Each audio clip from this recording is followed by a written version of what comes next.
1883년도 군함한척이 한 사람의 시신을 싣고 미국에 들어왔습니다.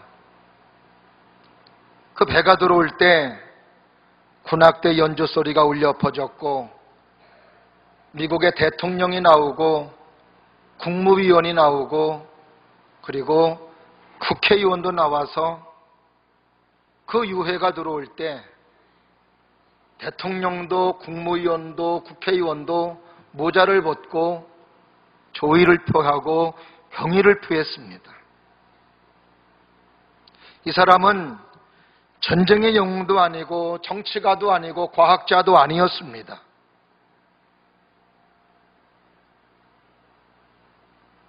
그냥 자기 마음대로 떠돌아다니다가 알제리에서 죽은 극작가였습니다. 도대체 이 사람이 누구길래 이렇게 대통령도 국무위원도 국회의원도 관심을 가질까? 이 사람은 미국 고향을 떠나서 주로 영국에서 활동했답니다. 말년에는 티니지에서 영사로 일하다가 알제리에서 31년 전에 죽은 사람이었습니다.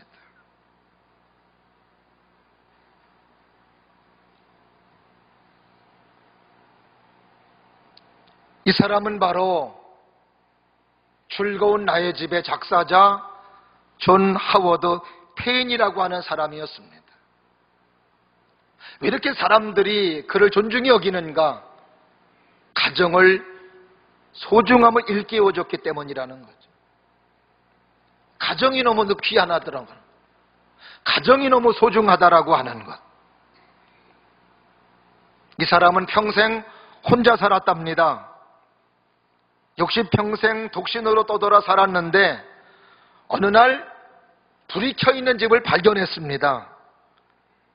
가족들이 즐겁게 모여 식사하고 대화를 나누는 장면이었는데 너무나도 행복한 시간으로 보였던 것이었습니다. 그때 이 사람은 고향의 부모님이 생각났습니다. 형제들이 생각났습니다. 그러면서 지었던 노래가 즐거운 나의 집이었습니다. 즐거운 곳에서는 나로라 하여도 내 쉴 곳은 작은 집 내 집뿐이리. 내 나라 내 기쁨 길이 쉴 곳도 꽃피고 세우는 집 내 집뿐이리. 다 같이 오 사랑 나의 집 즐거운 나의 벗 내 집뿐이리. 진작 쳐주시지 왜 이제 쳐주시나.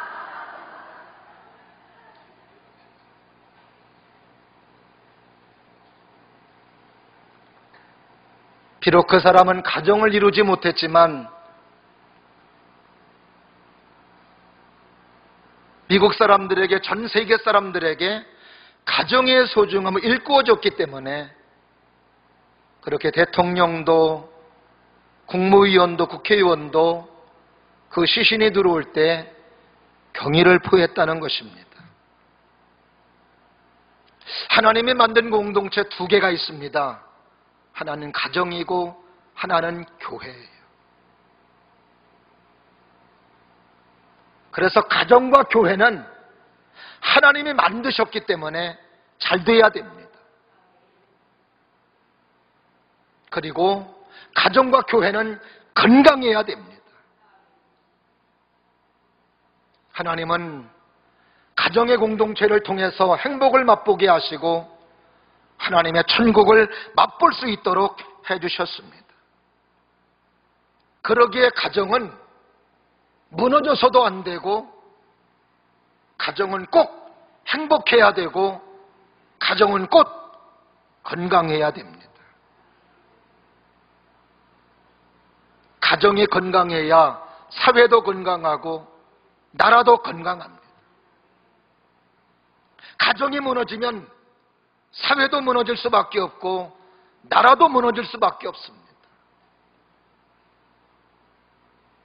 골짜기 물이 모여서 냇물이 되고 냇물이 모여서 강물이 되듯이 가정가정의 건강한 가정이라야 그 사회가 건강한 사회, 그 나라가 건강한 나라가 되는 것은 너무나도 당연한 이치입니다. 로마의 멸망을 많은 학자들은 여러 가지 이유를 들어서 이야기합니다. 그러나 가장 첫 번째로 로마 제국이 멸망한 이유는 가정붕괴였다는 것입니다. 성적 타락으로 인한 가정붕괴가 이것이 결국 큰 로마 제국의 멸망의 원인으로 꼽고 있습니다. 성적으로 타락하면 사회와 나라는 멸망할 수밖에 없음을 말해주고 있습니다. 소련의 공산주의가 붕괴된 것도 가정붕괴였다고 말합니다. 역사가이며 소설가였던 솔제니춘이라고 하는 사람은 소련의 붕괴 원인을 교회와 가정을 너무 과소평가했기 때문에 그렇다고 말하고 있습니다. 우리나라는 지금 어떤가요? 가정이 세워지기보다는 무너지는 쪽으로 치닫고 있습니다. 언제부턴가 간통죄가 사라졌습니다. 부부 이외의 성관계를 큰 죄악으로 생각하지 않고 누려도 괜찮은 쾌락점으로 생각하고 있습니다.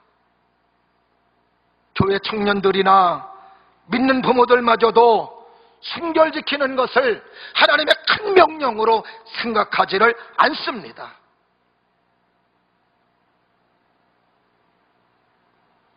가정이 무너지고 가정이 병들고 이것이 지금 우리 사회의 현실입니다. 더더군다나 지금 동성애가 위협하고 있습니다. 하나님께서 만드신 하나님의 창조의 질서, 가정의 공동체가 지금 동성애라고 하는 것으로 위협받고 있는 것이 지금 우리 사회의 현실이기도 합니다. 가정이 건강하고 가정이 행복해야 되는데 사회에 돌아가는 상황은 건강한 가정, 행복한 가정의 조건과는 너무나도 지금 멀어져 가고 있다는 것이 우리가 삶을 살고 있는 현 시대의 주소입니다. 가정이 건강하면 사회도 나라도 건강해질 수 있습니다. 우리 성도님들의 가정은 건강한 가정, 행복한 가정 될 수 있기를 주의 이름으로 축원합니다. 가정이 건강하려면 부부가 중심이 돼야 돼요. 자녀 중심의 가정이 되면 안 됩니다. 부부 중심의 가정이 돼야 됩니다. 오늘 본문의 말씀은 솔로몬을 통하여 행복한 가정, 하나님의 축복의 가정이 될 수 있는 비결을 오늘 본문의 말씀 속에서 우리에게 가르쳐주고 있습니다. 바라기는 우리 모두의 가정이 오늘 하나님께서 말씀하시는 이런 요소가 있음으로 말미암아 하나님의 행복이 넘치는 복된 가정이 될 수 있기를 주의 이름으로 축원합니다. 첫 번째로 마음이 즐거운 가정이 행복한 가정이라고 오늘 본문의 말씀에서 말하고 있습니다. 15절 말씀을 다 같이 한번 보십니다. 시작. 고난받는 자는 그날이 다 험악하나 마음이 즐거운 자는 항상 잔치하느니라. 고난받는 자는 마음이 즐겁지 않은 자지요. 마음에 내적 고통이 있으면 불안해하고 조바심 내고 근심하고 염려가 떠나지 않습니다. 그날그날이 험악할 수밖에 없고 지옥 같은 나날을 보낼 수밖에 없음을 말해주고 있습니다. 그러나 반면에 마음이 즐거우면 항상 잔치할 수 있다는 이야기지요. 이 말씀은 사람의 행복은 외적 조건에 있는 것이 아니라 마음의 상태에 있음을 말해주고 있습니다. 돈으로 살 수 있는 것이 많이 있습니다. 돈으로 집은 살 수 있지만 가정은 살 수 없습니다. 돈으로 좋은 침대는 살 수 있지만 잠은 살 수 없습니다. 어떻게 할 때 우리가 마음의 평안함을 누릴 수 있을까? 오늘 본문의 말씀에서 말하고 있는 마음의 즐거움은 우리의 삶이 진짜 평안하기 때문에 마음의 즐거움을 말하는 것이 아닙니다. 우리의 삶의 환경은 힘들고 어렵고 고난이 있고 고통스러운 것들이 있다 할지라도 내 마음의 즐거움, 내 마음의 평안함을 말하고 있는 것입니다.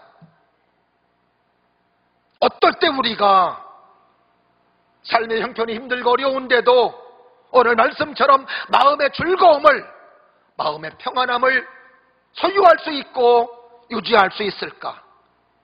이것은 사람이 주는 게 아닙니다. 사람 속에서 나오는 것이 아닙니다. 하나님이 주셔야 되고 예수님이 주셔야 되는 줄로 믿습니다. 그러기에 오늘도 하나님께서 우리에게 평안함을 주시고 하나님께서 우리에게 마음의 즐거움을 주신다면 우리는 항상 마음의 기쁨을 누리며 마음의 평안함을 누리면서 삶을 살 수 있음을 오늘 솔로몬 기자를 통해서 우리들에게 가르쳐주고 있는 것입니다. 요한복음 14장 27절 말씀에 말합니다. 평안을 너희에게 끼치노니 곧 나의 평안을 너희에게 주노라. 내가 너희에게 주는 것은 세상에 주는 것 같지 아니하리라. 너희는 마음에 근심도 말고 두려워하지도 말라. 두려워할 일이 있지만, 근심할 일이 있지만 하나님이 나에게 평안함을 주시고 예수님이 나에게 평안함을 주심으로 말미암아 근심하지 아니하고 두려워하지 아니하며 살 수 있음을 말하고 있습니다. 오늘 하나님께서는 솔로몬을 통하여 가정이 행복한 가정, 하나님께서 예수님께서 이 즐거움을 주시고 이 평안함을 허락해 주신다면 우리는 항상 기쁘고 즐거운 가운데 감사하면서 살아갈 수 있음을 말해주고 있습니다. 그러기에 찬송 가운데서도 기쁘고 기쁘도다 항상 기쁘도다 내 주께 왔사오니 복주옵소서. 할렐루야. 오늘도 하나님 앞에 예배드리는 여러분에게 하나님께서 이 평안함을 주시고 이 즐거움을 주심으로 여러분의 삶에 고난받는 일이 있고 어려운 일이 있다 할지라도 하나님의 여러분에게 이 마음을 주심으로 즐겁기를 주의 이름으로 축원하며 평안하기를 주님의 이름으로 축원합니다. 이것이 바로 행복한 가정의 첫 번째 비결임을 오늘 말씀해 주시고 있습니다. 오늘도 여러분의 가정이 하나님을 섬기는 가정이 되므로 예수님을 섬기는 귀한 가정이 되므로 말미암아 하나님께서 여러분의 가정에 이 평안함 주시기를 주의 이름으로 축원합니다. 두 번째로 행복한 가정, 여호와를 경외하는 신앙의 가정이 행복한 가정으로 솔로몬 기자를 통해 우리에게 말씀해 주십니다. 16절 말씀을 다 같이 봅니다. 시작. 가산이 적어도 여호와를 경외하는 것이 크게 부하고 번뇌하는 것보다 나으니라. 하나님을 경외하는 믿음의 가정, 하나님을 섬기는 하나님의 사람의 가정이 행복한 가정이며 하나님의 축복의 가정임을 말하고 있습니다. 오늘 본문의 말씀 속에 번뇌가 나옵니다. 그 본래는 인생의 문제를 자신의 힘으로 해결하려고 고민하다가 나타나는 현상이 본래입니다. 돈이 많아지니 이것을 어떻게 지킬까? 이 부요를 어떻게 하면 잊어버리지 않을까? 이것 때문에 번뇌하다가 이것 때문에 고민이 되고 마음이 흔들린다는 이야기죠. 번뇌는 흔들림입니다. 번뇌는 혼돈입니다. 그만큼 사람이 불안하고 염려가 많이 있다는 것을 말해주고 있습니다. 왜 불안하고 왜 염려할까요? 하나님을 전적으로 바라보지 못하기 때문에 그렇습니다. 하나님을 전적으로 신뢰하지 못하기 때문에 그렇습니다. 어떤 가정이 행복한 가정인가 보았더니 하나님을 신뢰하고 하나님을 바라볼 수 있는 가정, 그 가정이 염려가 없고 근심이 없고 하나님의 은혜와 사랑 가운데 지켜주시는 하나님께 맡기는 믿음이 있기에 행복한 가정임을 말해주고 있는 것입니다. 시편 25편 25장 12절 15절 말씀을 보면은 하나님을 경외하는 사람들에게 주시는 하나님의 축복을 이렇게 말합니다. 하나님을 경외하는 자 누구냐? 그가 택할 길을 그에게 가르치시리로다. 그의 영혼은 평안히 살고 그의 자손은 땅을 상속하리로다.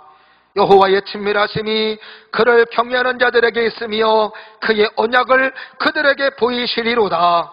내 눈이 항상 여호와를 바라보면 내 발을 그물에서 벗어나게 하실 것이미로다.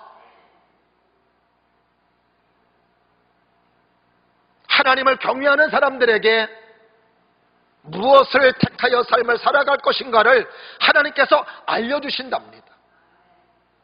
우리가 왜 불안하고 염려합니까? 미래가 보장이 안 됐기 때문에 그렇지요. 그러기 위해서는 우리는 늘 선택을 잘해야 돼요. 근데 하나님을 경외하는 사람에게 하나님이 주시는 말씀은 그에게 선택할 수 있도록 하나님이 지혜를 주신다는 것입니다. 아시는 하나님께서 나로 하여금 답을 가르쳐 주신다면 나는 분명하게 잘 선택할 수 있으며 나의 삶의 선택은 하나님의 축복이고 아름다운 열매가 되는 줄로 믿습니다. 이게 바로 하나님을 경외하는 사람들에게 주시는 하나님의 축복입니다. 앞으로도 우리의 삶은 많은 걸 선택해야 됩니다. 우리의 자녀들에게도 많은 것들을 선택하며 삶을 살아야 됩니다. 근데 그 선택은 잘해야 되지요. 하나님을 경외하는 사람들 하나님께서 잘 선택할 수 있도록 해주신다는 것입니다. 그리고 하나님을 경외하는 사람들에게 하나님의 약속을 보여주신다는 것입니다. 하나님의 언약의 말씀들을 보여주시고 그 말씀을 체험할 수 있도록 해주신다는 것입니다. 그리고 하나님을 경외하는 사람들에게 악의 그물에서 벗어나게 해주시는 하나님의 은혜가 있음을 말해주고 있습니다.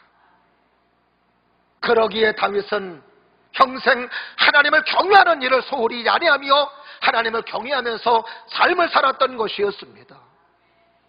여러분, 우리의 삶에 하나님을 믿는 믿음 속의 삶을 살아갈지라도 악한 마귀가 얼마나 우리의 삶을 불안하게 하며 우리의 삶을 염려하게 만들고 걱정하게 만드는지 모릅니다. 악한 마귀가 환경 속에서 고통을 주고 어려움을 주고 부비출입을 만들고 질병을 주고 그 질병 때문에 염려하게 만들며 그 질병으로 죽임당하는 모습 속의 삶을 살아가는 삶이 인생의 삶입니다. 근데 하나님을 경외하는 사람들에게 하나님께서 하시는 말씀은 그 악의 그물에서 벗어나게 해주신다는 것입니다. 오늘도 염려에서 벗어난 자 되기를 주의 이름으로 축원하며 죄의 그물에서 벗어난 자가 되기를 주의 이름으로 축원하며 질병의 그물에서 벗어날 수 있는 하나님의 사람들 될 수 있기를 주의 이름으로 축원합니다. 예수님의 채찍에 맞으심도 우리를 낫게 해주시기 위해서 이렇게 채찍에 맞으셨다고 말씀해 주십니다. 그래서 성경 속에 수 없는 사람들이 질병에 치료받고 예수님 만난 사람들의 수없이 질병을 치료받은 것도 이런 그물에서 벗어나게 해주시는 하나님의 은혜와 하나님의 사랑을 경험했기 때문이며, 그 하나님을 경외하며 믿음으로 삶을 살아갈 때 하나님께서는 계속하여 그들의 삶에 은혜와 사랑으로 함께 해주셔서 그들의 삶을 행복한 삶으로 역사해 주셨던 것을 우리는 하나님의 사람들을 통해서 많이 볼 수 있는 것입니다. 그렇다면 하나님을 경외하는 것이 무엇입니까? 말씀을 통해 보니까 하나님을 경외하는 것은 악에서 떠나는 것이 하나님을 경외하는 것이고, 하나님의 거룩한 말씀에 순종하는 것이 하나님을 경외하는 것으로 성경은 우리에게 가르쳐주고 있습니다. 따라하십니다. 악에서 떠나는 것입니다. 말씀에 순종하는 것입니다. 믿으시면 아멘. 하나님을 경외하는 게 뭐냐? 하나님의 말씀에 순종하는 것이 하나님을 경외하는 것이고, 그리고 악에서 떠나는 삶이 이게 바로 하나님을 경외하는 것이랍니다. 욥기서 1장 1절을 보니 우소 땅에 욥이라 불리우는 사람이 있었는데 그 사람은 온전하고 정직하여 하나님을 경외하며 악에서 떠난 자라. 따라하십니다. 하나님을 경외하며 악에서 떠난 자라. 욥은 하나님을 경외하는 사람이었는데 악에서 떠난 자로 소개해주고 있는 것입니다. 그렇습니다. 하나님을 경외한다는 건 뭐냐? 하나님을 경외한다는 건 우리의 삶 속에서 악과 짝하는 삶이 아니라 악과 분리된 삶을 살아가며 하나님의 선을 이루며 하나님과 동행하는 삶이, 이것이 바로 하나님을 경외하는 삶이라는 이야기죠. 왜 우리가 우리의 삶에서 악과 짝한 삶을 살아갑니까? 하나님을 두려워하지 않는 것. 하나님을 두려워하지 않기 때문에 죄와 짝하고 죄와 함께하는 삶을 아무렇지도 않게 삶을 살아가는 것입니다.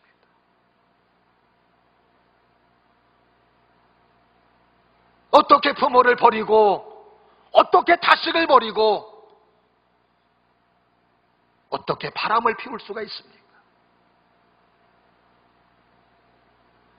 하나님이 계시다면, 하나님이 두렵다면 그럴 수 없지요. 그 하나님이 없는 거예요. 그러기에 죄와 짝하고 악과 짝하는 것입니다. 또 하나님의 말씀 순종이 하나님을 경외입니다. 아브라함이 100살에 얻은 아들이 있었습니다. 하나님께서 어느 날 모리아 산에 가서 아들을 번제물로 드리라는 것이었습니다. 번제물로 드린다는 것은 아들을 태워서 죽여서 아들을 태워 향연으로 올려드리는 제사가 번제사입니다. 100살에 낳은 아들 죽이는 것도 힘든 일이고 태워서 향연으로 올려드리는 것도 힘든 일입니다. 그런데 아브라함은 두말하지 아니하고 하나님께서 말씀하신 말씀 외요 한마디 하지 아니하며 모리아 산으로 가서 자기 아들을 꽁꽁 묶고 번제사로 드립니다. 그때 하나님께서 창세기 20장 12절 말씀을 통해 하시는 말씀이 이렇습니다. 아브라함에게 사자가 이르시되 그에게 내 손을 대지 말라, 아무 일도 그에게 하지 말라. 네가 내 아들 네 독자까지도 내게 아끼지 아니하였으니 내가 이제야 네가 하나님 경외하는 줄을 아노라. 말씀 순종하는 아브라함을 보고 하나님께서 하시는 말씀은 하나님을 경외하는 자로 인정해 주셨던 것이었습니다. 그러므로 하나님을 경외하는 삶은 하나님의 말씀에 순종하는 삶이 하나님 경외임을 알 수 있습니다. 예배드리는 것도 하나님을 경외하는 겁니다. 기도하는 것도 하나님을 경외하는 겁니다. 그러나 예배드리고 기도하고 우리의 삶에서 말씀 순종이 없다면 예배는 하나님 경외의 예배가 아니었어요. 기도는 하나님 경외의 기도가 아니었습니다. 드리는 예배가, 여러분의 하나님 앞에 간구하는 기도가 하나님 경외로 이어지기를 주의 이름으로 축원합니다. 이제 세상에서 말씀에 순종하며 세상에서 하나님의 뜻을 따르며 세상에서 하나님의 거룩한 말씀을 따라 삶을 살아가는 것이, 이것이 바로 참된 경건이고 참된 경외임을 성경은 말씀해 주시고 있는 것입니다. 하나님은 이런 가정, 이런 사람을 하나님 축복해 주시는 것입니다. 시편 128편 1절부터 4절을 보면은 하나님을 경외하는 가정을 이렇게 말합니다. 하나님을 경외하며 그 길을 걷는 자마다 복이 있도다. 네가 내 손이 수고한 대로 먹을 것이라. 네가 복되고 영통하리로다. 내 집 안방에 있는 네 안에는 결실한 포도나무 같으며 내 식탁에 둘러 앉은 자식들은 어린 감람나무 같으리로다. 여호와를 경외하는 자는 이와 같이 복을 얻으리로다. 자녀는 하나님의 말씀을 듣고, 아내는 하나님을 섬기며, 남편은 하나님 앞에 기도하고, 남편이 하나님 앞에 기도하며, 아내는 하나님의 말씀을 듣고, 아내는 또 하나님 앞에 기도하며, 남편은 하나님의 말씀을 듣고, 하나님을 섬기는 가정, 하나님을 경외하는 가정이, 이 가정이 바로 행복한 가정이며 이 가정이 바로 하나님의 축복의 가정임을 말씀해 주시고 있는 것입니다. 가산이 많으냐 적으냐가 행복의 기준이 아니고, 하나님을 경외하는 것도 가산이 적으냐 많으냐 뭘 얼마하며 하나님을 경외하는 이것이 아니라, 가산이 적든 많든 하나님을 경외하는 가정이 행복한 가정이며 축복의 가정임을 말씀해 주시고 있는 것입니다. 우리 성도님들 가정 빠른 시일 내에 인가기도 되어지기를 주의 이름으로 축원하며, 그래서 온 가족이 하나님을 섬기고 온 가족이 하나님을 찬양하며 온 가족이 하나님 앞에 예배드리며, 그러므로 인하여 하나님의 행복이 여러분의 가정에 넘칠 수 있기를 주의 이름으로 축원합니다. 마지막으로 어떤 가정이 행복한 가정으로 오늘 본문의 말씀 속에서 솔로몬을 통해 가르쳐주고 있습니까? 서로 사랑하는 가정입니다. 따라하십니다. 서로 사랑하는 가정, 서로 사랑하는 가정, 서로 사랑하는 가정이래요. 남편은 아내를 사랑하고 아내는 남편을 사랑하고. 오늘 17절 말씀 다 같이 봅니다. 시작. 채소를 먹으며 서로 사랑하는 것이 살진 소를 먹으며 서로 미워하는 것보다 나으니라. 할렐루야. 채소를 먹으며 서로 사랑하는 것.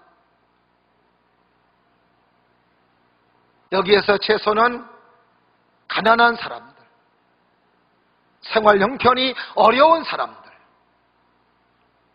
어려우면 서로 사랑하죠. 서로 위로하죠. 격려하죠. 하긴 요즘은 채소를 부자가 채소 먹어요.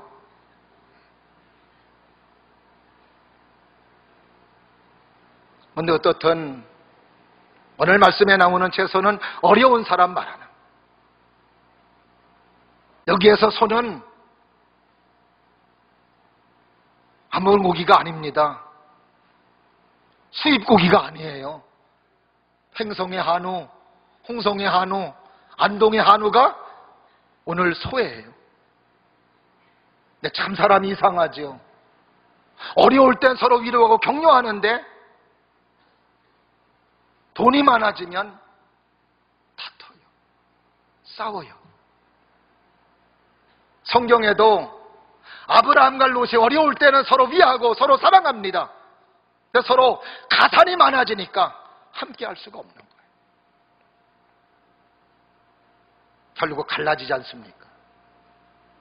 지금도 똑같죠. 돈이 없을 땐 서로 형제들이 사랑하고 위로하고 격려하며 사는데, 돈이 많아지니 법정 싸움 나고 다툼이 벌어지는 것을 볼 수 있습니다.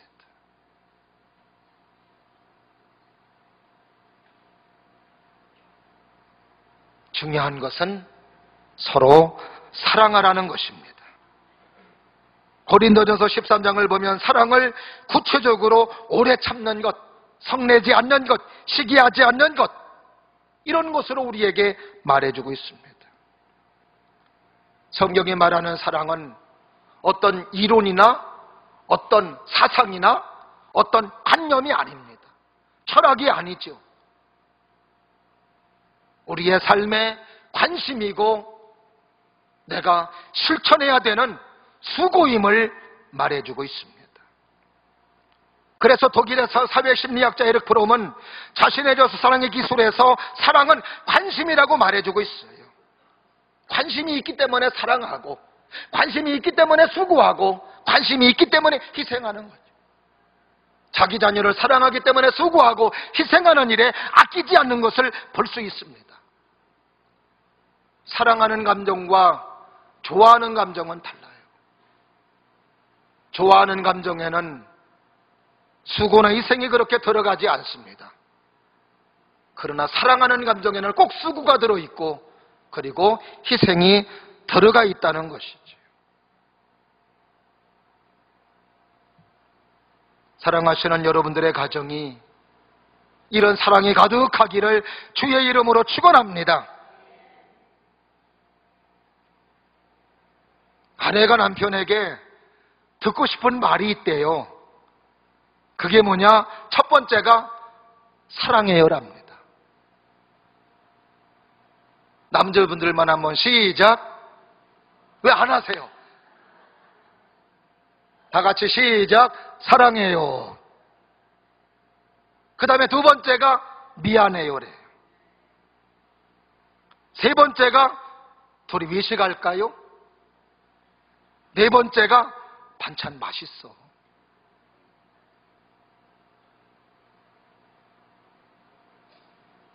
다섯 번째가 같이 여행 갈까?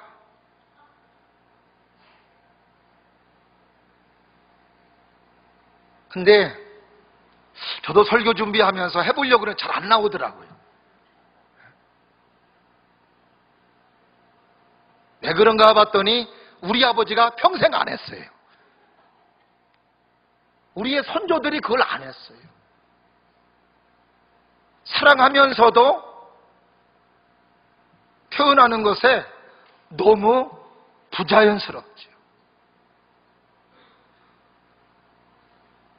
어떤 아내가 남편에게 자기 사랑하는 정도를 예문을 주면서 골라보라고 그랬답니다.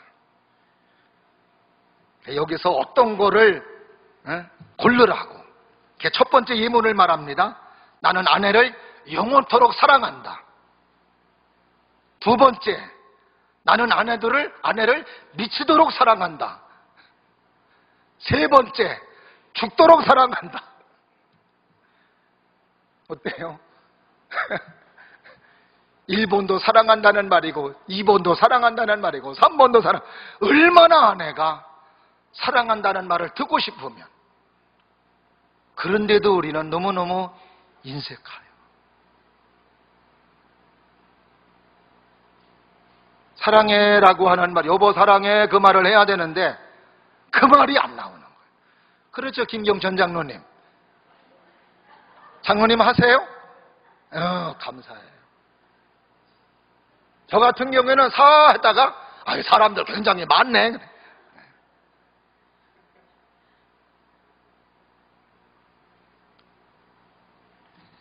인터넷에 본 내용인데요. 경상도 신혼부부하고 서울 신혼부부가 제주도 여행을 갔습니다. 아마 우리 때 버전인 것 같아요. 지금은 신혼부부를 해외로 가죠. 서울 신혼부부가, 서울 신부가 이제 자기 신랑한테 얘기하는 거예요. 저 별이 이뻐요? 제 얼굴이 이뻐요? 그랬더니 신랑이 하는 애가 자기 얼굴이 이쁘지. 경상도 신부가 이야기를 들으니까 자기도 그 말이 너무 좋은 거예요. 그래서 경상도 신부가, 경상도 분 용서하고 들으세요. 경상도 신부가 이제 신랑한테 얘기했습니다. 저 별이 이쁜겨? 내가 이쁜겨? 그랬더니 경상도 신랑이 하는 이야기가 와, 저 별이 니한테 뭐라 하더나?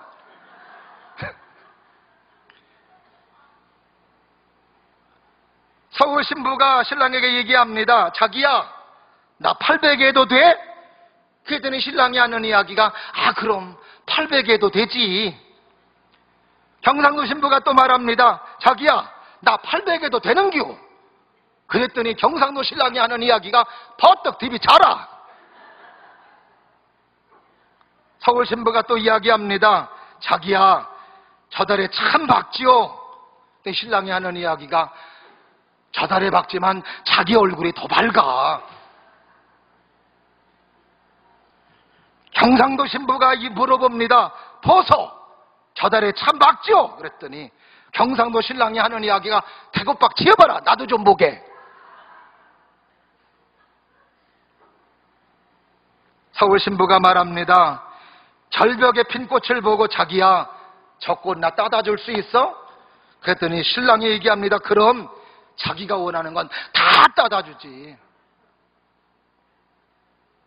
경상도 신부가 말합니다. 보소, 저 꽃 좀 따줄랑겨. 그랬더니 경상도 신랑이 하는 이야기가, 저게 니 끼가.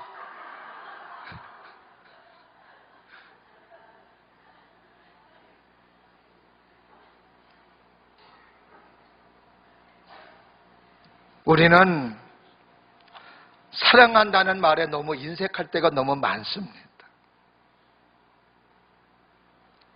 가족문화원의 이사장 조상달 장로님이 그런 얘기하세요. 사랑한다는 말을 못하면, 만나면 웃기라도 하라. 한번 옆에 분 한번 보시면서 웃으세요. 시작. 아니, 웃기게 생겨서 웃는 게 아니고,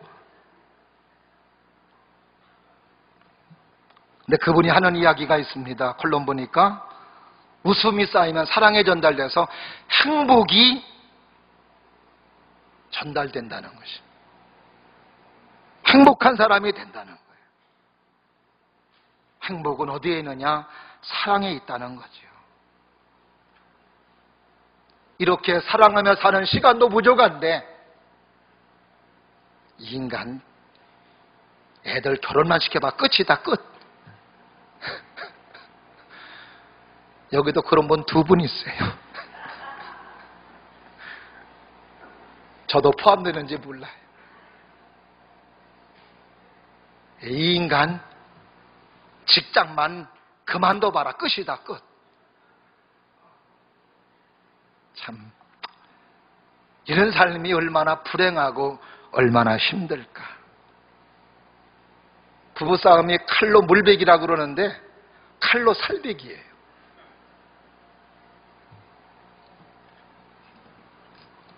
우리가 이 땅에 살 수 있는 시간 지나고 보면 그렇게 많은 시간이 아니랍니다. 지나온 시간을 보니 그런 것 같아요. 어르신들 이야기 들어보면 눈 깜짝도 안 해요. 눈 감을 사이에 살아봤다. 눈 감을 사이에. 이렇게 지나가 버렸답니다. 서로 사랑하고 서로 위로하고 서로 격려할 수 있는, 함께 할 수 있는 시간이 그렇게 길지 않다는 겁니다. 함께 할 수 있는 시간이 그렇게 많지 않다는 것입니다. 그 세상에서도 복음성가는 아닌데 복음성가 같은 노래가 있어요. 있을 때 잘해 후회하지 말고, 있을 때 잘해 흔들리지 말고, 그런 노래가 있더라고요.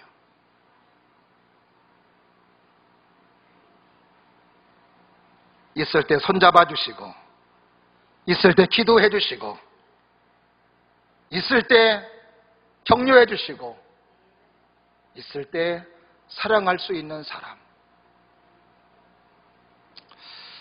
언젠가 우리 집사람이 얼마 안 된 것 같아요. 그런 얘기예요, 저한테.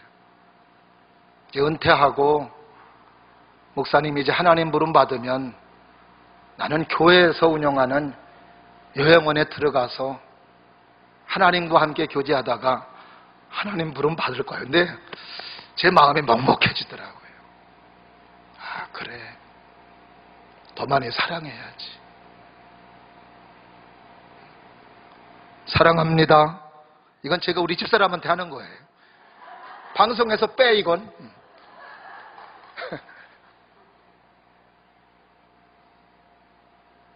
오늘도 여러분의 가정이 행복하기를 주의 이름으로 축원합니다. 행복은 사람 속에 있는 게 아니에요. 하나님이 주셔야 돼요.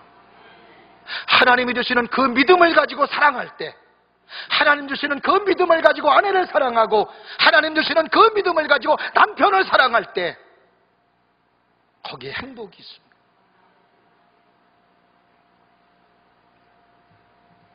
우리 모든 교우들의 가정이 행복하기를 주의 이름으로 축원합니다. 축원합니다. 기도하겠습니다.